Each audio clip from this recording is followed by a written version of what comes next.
AP తిరుమలలో జలాశయాలు నిండుకుండలా మారాయి. కొన్ని రోజులుగా తిరుమలలో కురిసిన వర్షాలతో జలాశయాలు పూర్తి స్థాయిలో నిండాయి.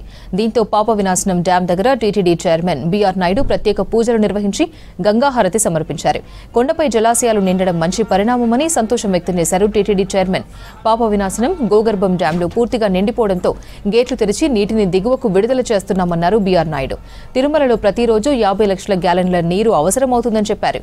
కొండపై 250 రోజుల నీటి అవసరాలకు సరిపడే నీటి నిల్వలు అందుబాటులో ఉన్నాయని వివరించారు చైర్మన్ బీఆర్ నాయుడు.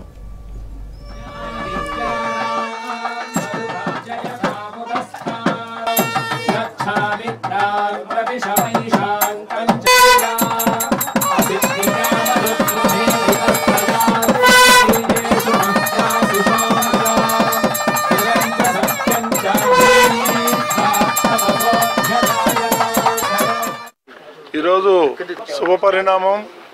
ఎందుకంటే మన టీటీడీ ఆధ్వర్యంలో ఏదైతే 4 డ్యాములు ఉన్నాయో అవన్నీ 2 డ్యాములు ఫుల్ అయిపోయి ఒక్కొక్క గేటు తెరవడం జరిగింది.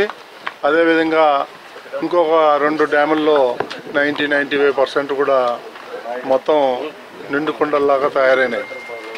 ఇవి మనకు తిరుమలకి కావలసినటువంటి నీరు ఏదైతే ఉందో రోజుకి 50 లక్షల గ్యాలన్లు కావాలి. 50 లక్షల గ్యాలన్లో 25 లక్షల గ్యాలన్లు మనకి కళ్యాణి డ్యామ్ నుంచి వస్తే మిగిలిన 25 లక్షల డ్యాములు వాటర్ ఈ 4 డ్యాముల నుంచి వస్తుంది.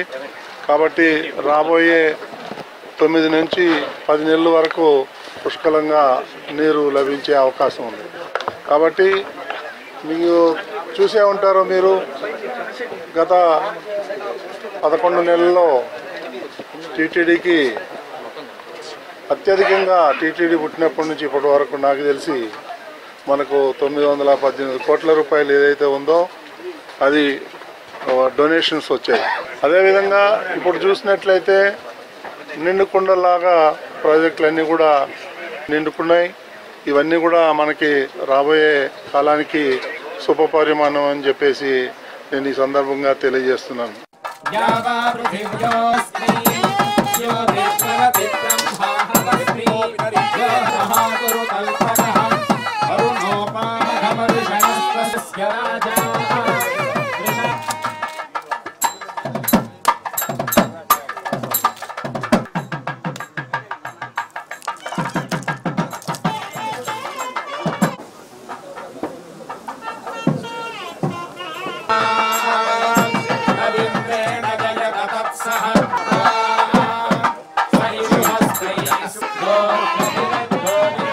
Jaya